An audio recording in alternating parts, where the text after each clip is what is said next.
Healthy Rebel Radio is sponsored by the Healthy Rebel app. 300 plus secretly healthy, delicious, mouth-watering dessert and treat recipes made with all-natural, whole food ingredients. Now available for download on the App Store and Google Play. Find out more details at healthyrebel.com.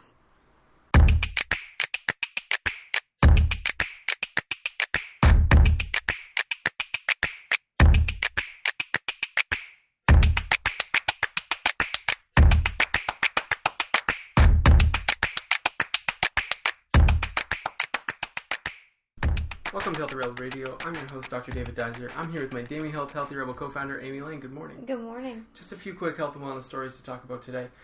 But first, I've got a lecture coming up next week. Yes. Live, free lecture in Vancouver at Finlandia Pharmacy. It's going to be awesome. Right. It's free, but you have to sign up because there's limited space. That's right. Yeah, we have a small space, but there's still some room open. I'm going to be talking about cold laser therapy, supplementation, and nutrition in pain and inflammation. So we're going to be talking a lot about joint injuries. In my clinic, we use cold laser for delayed wound healing, chronic injuries, chronic infection, and the research is excellent for reducing pain and inflammation. So I use it a lot in joint and tendon injuries, old muscle injuries, neck and back pain, pretty much everything. Sciatic pain, all types of nerve pain actually, trigeminal neuralgia, TMJ, a whole host of things. But then also in chronic infections, poor wound healing, everything. This lecture, I'm going to go through some of the details, and then also talk a bit about nutrition, talk a bit about supplementation, because I think that is the... Well, it's your protocol. You have a very specific protocol that you've found that actually works really well, and it's using everything at once, basically, and really going at treating pain in a really proactive manner. Well, I mean, you'd be so surprised. There's so many people walking around with injuries. I'd be surprised. Well, I mean, but I'm talking 20-year-old injuries. Yeah, I can't be surprised. I work with them every single day. It's true. Yeah. And then there's tons and tons of people who have just been dealing with chronic infections. Yes. Whether it's lung or sinus. I know. Just constant. We've got we actually have a tool that goes on the laser that can treat the sinuses. It goes up into the nostril, which is very cool and very helpful. Wow. So anyways, we're going to be going through it all, and it's a free lecture. It's June 7th at 7. And in order to sign up, you need to email news@finlandiahealth.com, but I'll put the link in the show notes. Yeah, I think it'll be great for people. If you have, an injury that hasn't properly healed, or something that re-aggravates, or, just pain of any sorts, I think it's really... Oh, I'm using it every day. I mean, old Achilles injuries, frozen shoulder, tennis elbow. I mean, I use it in RA and OA as well. It's an excellent therapy. I love it so much. What about carpal tunnel? Oh, it's good in carpal tunnel. I have a lot of people with carpal tunnel. It's good in carpal tunnel. I haven't had success in trigger thumb. Trigger thumb is a little different, where the tendon hardens. A little harder to clear scar tissue, but for carpal tunnel, where it's the tendon going over the nerve, it's really helpful for the pain. Have you yet began using the cold laser for vanity reasons? I have used it in a few different areas. I'm interested in that. What are you interested in? Well, they say that for around your eyes and dark circles and fine lines, they say that it does work. I'd like to, after I have this baby, try it. Yeah, we can do it. We could video it, and we could do before and afters and see if it... That would be awesome. Maybe we could do that. So far, I've used it in scar therapy and cellulite reduction. Yeah. So scar therapy, we've seen changes in coloration. So reducing the intensity of color of scars.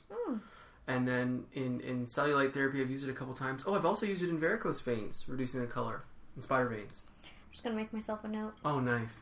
That was your phone opening up. Do this after baby.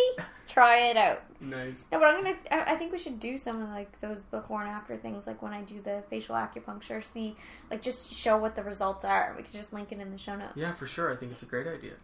I love it. Sounds good. We'll go through, maybe I'll talk about some of these details in the talk. That's what I should go through a bit of that. Varicose veins, spider veins. I don't know if the crowd will be... Why would my wife be into this? Yes, if my wife were to come to a lecture...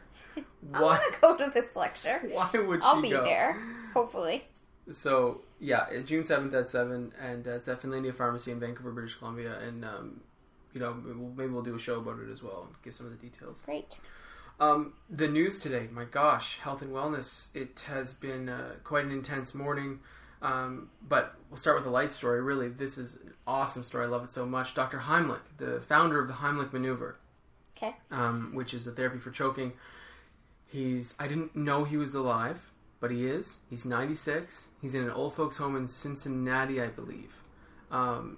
Anyways, last week, he saved an 89-year-old friend with his own maneuver from choking. Love it. I love it so much. It's a full circle life moment. It really is, and his quote in the media is like, "It really validates my life's work." Oh, don't. That's Isn't that so sweet. nice? I didn't know he was alive, and now he's doing the Heimlich in an old folks home, just saving people's lives. It's great.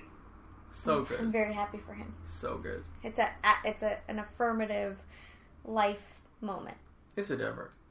It's really nice. I mean, not like he you said, not it's that he full really circle. needs that affirmation. I mean, it's saved so many lives over the years. Oh, definitely. Also in the news this morning, and this has been hot all over New York Times, Time Magazine, all the small blogs, the population data for last year for deaths among Americans, they do this every year. How many deaths are there per 100,000 people? And for the first time in a very, very long time, the number has risen. Now, why is this going on? Why is there more deaths last year? There was a minor spike in cardiovascular disease-related deaths, which hasn't happened in a while.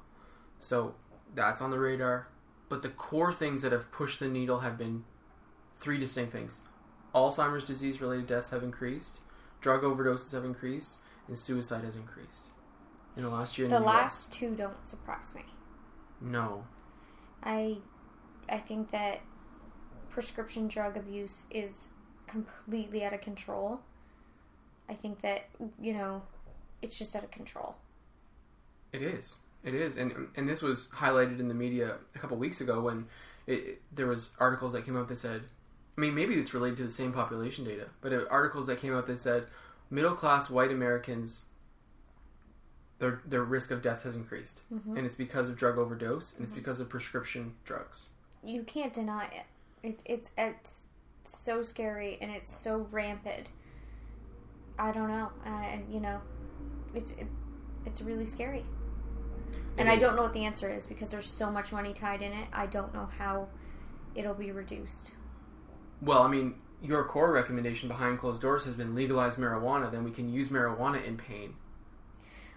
Yes, but what's so scary is they're going to use the right wing, we'll just say, is going to use this data and twist it to the uninformed and make it sound like this is drug-related deaths, and they're going to correlate it to the legalization of marijuana that's happened in Colorado and Washington State, or they're going to say, you legalize the marijuana and it's a gateway, and then everyone will be...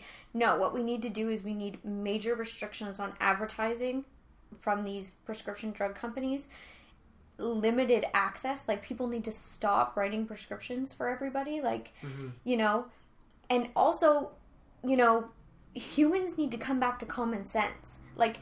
One that really drives me crazy, and I know a lot of intelligent commentators have made this comment, so it's not original thought, but America was convinced that restless leg syndrome needed to, first of all, was a major syndrome and needed to be medicated. We all need to wake up and say, okay, guys, we've gone nuts. Yeah, we've officially lost it. We've all officially lost our minds a bit here. And that's okay, as long as you admit it and then you back down from it. You see these commercials and they're telling you that if you're not feeling the specific, euphoric, happy way 24 hours a day, that you need something. Yep. And what you need is depressed. Is a pill. Yeah. And the reality is that's not the answer 99.9% of the time. There are definitely people that these medications are for them. They are powerful and they should be used by people that need them. But we've lost our minds in the sense of who needs them. Mm-hmm.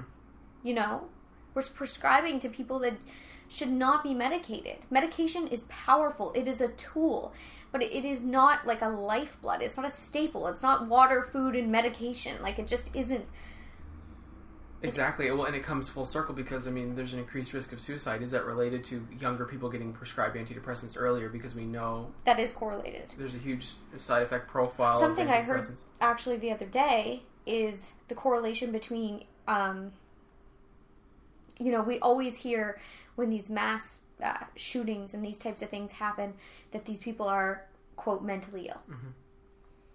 The percentage, I forget what the number was, and I'll have to find it to come back on the clarity of that, but I'm talking in the 90s, the percentage of those people that were actually medicated and not having, that were having, the reaction they were having was actually within being medicated when they actually went and did these horrific acts. Wow. Is through the roof and staggering. So we're talking brain chemistry mix up here. Disruption. Yes.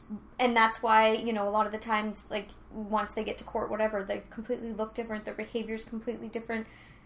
Oh, that wasn't me. Their medications are all leveled back out, and so it's scary. I mean, myself, I know that, like, when I was young, I had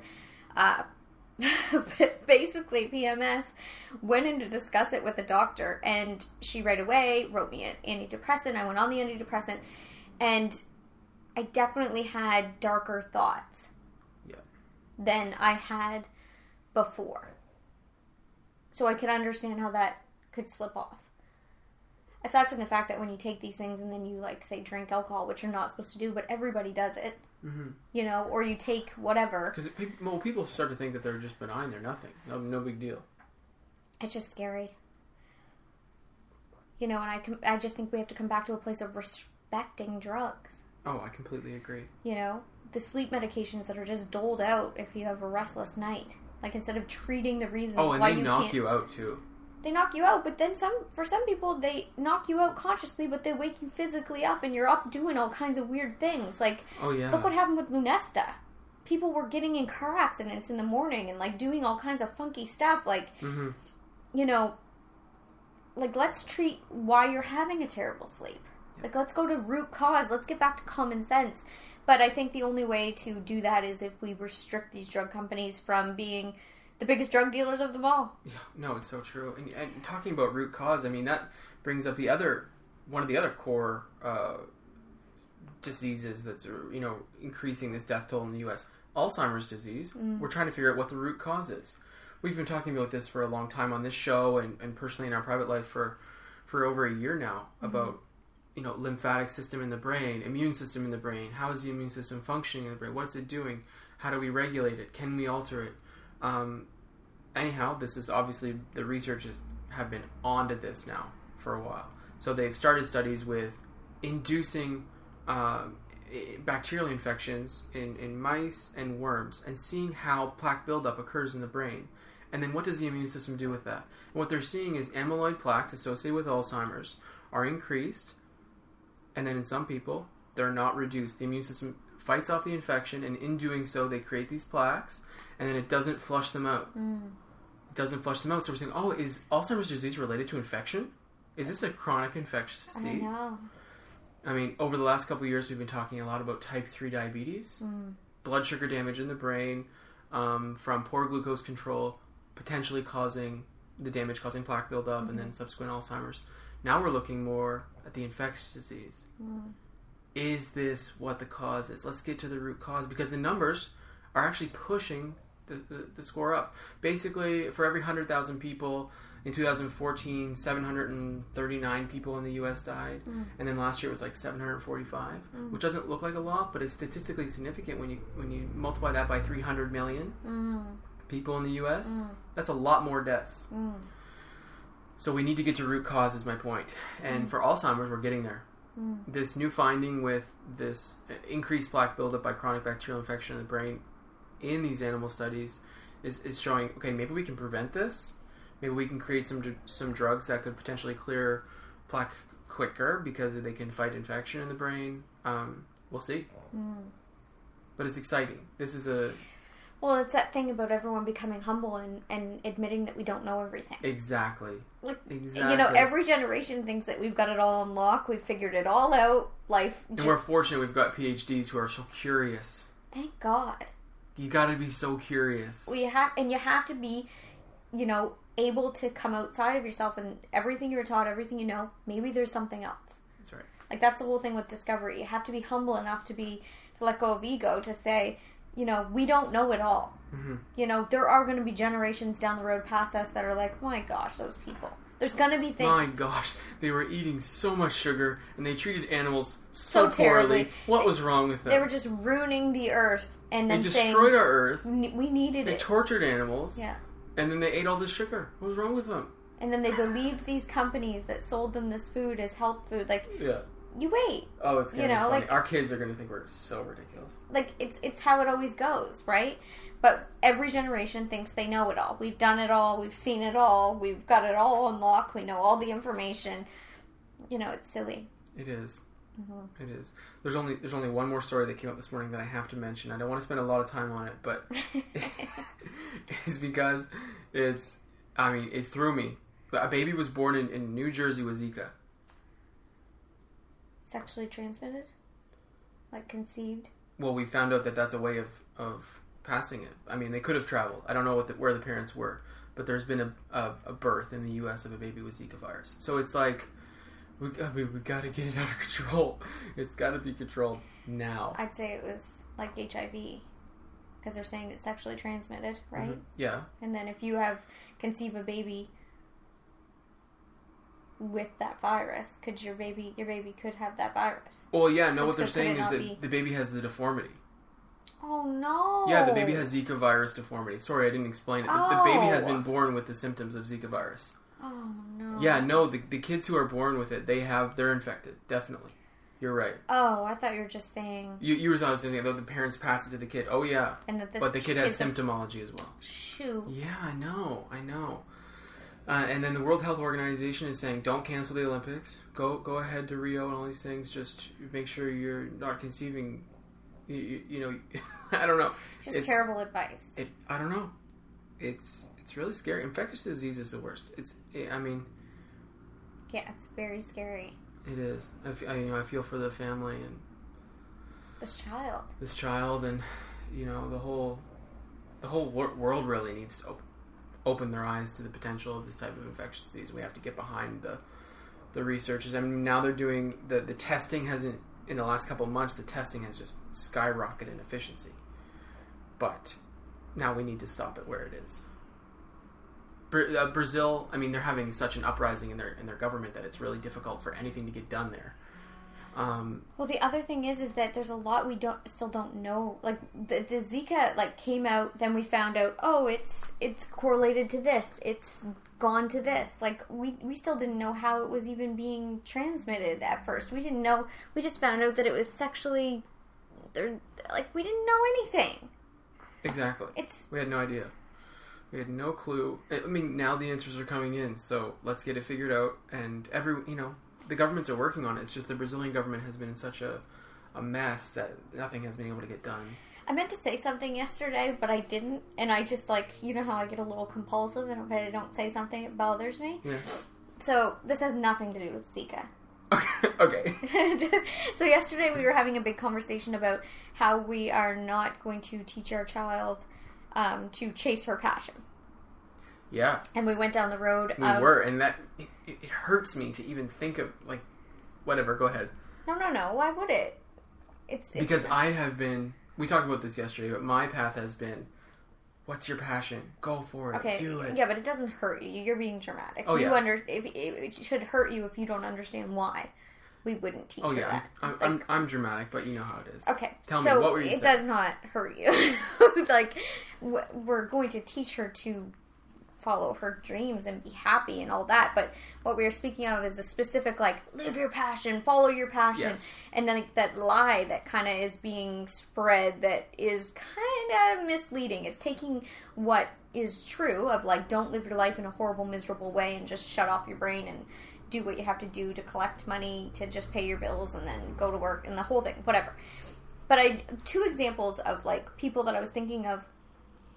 After the conversation, I wish I had said it because people will be like, no, great people, billionaires, they followed their passion, but it's not true.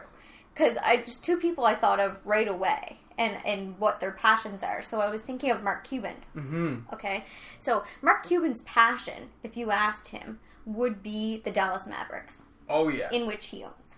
And his Dallas Mavericks team, I think out of all the years he's owned, has only had actual on paper financial profit. Anything. And I mean, it's not even Any much. sort of cash I think it was flow. 1 year. Yeah, they've never made money.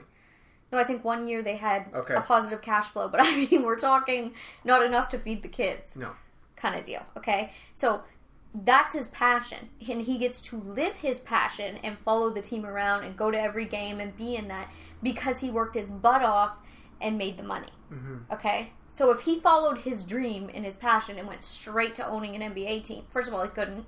No. So he would have been chasing that whole thing and then probably just worked within the NBA and whatever, and he would have burnt himself out and never got to a place where he could live his passion. And the other person I was thinking of was Richard Branson. And when I think of Richard Branson and I think passion, I think kite surfing. Yeah. He loves it. Like, he lights up when he talks about it. It is his passion. Clearly his passion. Richard Branson gets to sit on his island in the British Virgin Islands and kite surf and have these people come kite surf with him and do all these cool things because he worked his ass off, made the money so that he could do his passion. Exactly. So I just wanted to put that caveat in there if you need examples, because I was like... You have to be open to change. That's the point. That was the whole point of the conversation. I mean, both of these guys created companies that then evolved into something bigger. Well, right. That was completely different. They made these shifts. But we can't deny hard work. And we can't deny committed effort. And we can't deny that, no, you shouldn't be just miserable. But at the same time, like, sometimes it's uncomfortable. Mm-hmm. There's a lot of time. Just because right now, especially, with what was my news feed, it's not anymore. But, and a lot of our peers, they're just constantly selling the idea of listen to get my e-course and live your passion. Learn how to live your passion. Make money at your passion. Do your passion. A lot of people's passion is yoga on the beach drinking green drinks. Right? Yeah. And like I said, there's like a 0.1% of people that are going to make money doing that. Well, you're going to in order to make money doing that, you're going to have to do a lot of things that aren't your passion. That's for sure. And all I'm saying is, like, with our business, which I love and I'm so grateful for, there are, 89% of things that I have to do that I don't want to do. Because that's business. That's right. That's just life. And then I get to go to these cool beaches in the middle of nowhere, and I get to drink green drinks, and I get to sit in a cabin. That's right. And I get to watch the sunset, and I get to drink local wine, and I get to do the cool stuff. Yeah. But it's because I'm working my ass off behind the scenes, what you don't see, which, like, if you said to me, like, if someone said to you, is, like, coding and redesigning and all this stuff, is it your passion? Like, no, like, is having to be committed to writing and doing the daily things and, like, doing the grind that I have to do and the sacrifice. It's not my passion, that part. Right. The health and wellness and the promotion of, all of that is my passion, but that's only a tiny percent of what I have to physically do so that I get to do my passion. Even as a clinician, if your passion is helping people, it ends up being quite a small percentage of the business of being a clinician. That's what I was trying to explain, because if you went into that and you were like, well, this isn't my passion because only this part is my passion. And same with me. You'll never see a patient. Right. Like, if I thought that just, like, my Instagram feed, that's all it is. That's all my passion. Just taking pictures of my smoothies and going to the beach. That's it. Like, and if I just shut it down because the rest doesn't feel good, and I took the course that said, find your passion, make your money with your passion, well, 99.9% of my business is not my passion. That's right, yeah. So that's what I wanted to clarify, and I wanted to use those great examples of these men that I think are just great at killing it. Yeah. And what their passions really are. Definitely. Right? Definitely. I love it. Thank you for sharing. Yeah. That's Healthy Rebel Radio for today. Thank you so much for listening, and have a great day. See you. Healthy Rebel Radio is presented by the online health and wellness center, DamieHealth.com. Since 2009, Amy Lane has successfully coached thousands of women through her signature program, the Bikini Body Program. Join today to work exclusively with Amy to unveil your greatest yet to be from the inside out. Go to DamieHealth.com for more information. Thank you for listening to Healthy Rebel Radio. Please connect with us on our community pages on Facebook, Pinterest, and Instagram, all at the handle @DamieHealth. For weekly recipes, articles, and all our episodes straight to your inbox, join our newsletter at damiehealth.com. You can find all the links discussed in today's episode in the show notes. Thank you for joining us, and see you tomorrow.